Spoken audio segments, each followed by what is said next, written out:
Ba'zi hikoyalar o'qiladi, ba'zilari esa qalbda yashab qoladi. Har bir gulning o'z ifori, har bir insonning o'z taqdiri bor. Assalomu alaykum aziz kitobxonlar. Bugun sizlar bilan Binafsha shu'lasi kitobiga to'xtalib o'tamiz. Binafsha shu'lasi hayot, muhabbat, orzu va inson kechinmalari haqida hikoya qiluvchi ta'sirchan asar. Binafsha shu'lasi sizni o'yga to'ldiradigan, qahramonlar taqdiri bilan yashashga undaydigan asar. Bir binafsha gul va qalblarni larzaga soluvchi voqealar. Hayot har doim ham inson kutganidek kechmaydi.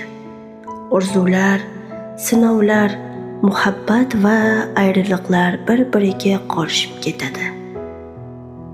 Binafsha shu'lasi hayotning murakkab yo'llari, inson qalbining nozik kechinmalari va unutilmas taqdirlari ushbu asar sahifalarida mujassam.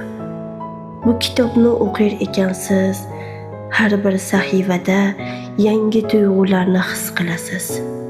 Qalbga yaqin hikoyalarni sevuvchilar uchun ajoyib tanlov. Siz ham ushbu asar sahifalariga sayohat qilib, qahramonlar bilan birga yashang, his eting va xulosa chiqaring.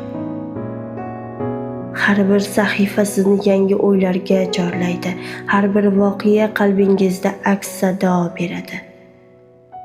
Bu shunchaki kitob emas. Bu tuyg'ular olamiga sayohatdir. Binafsha shu'lasi o'qing va asar sehrini his eting.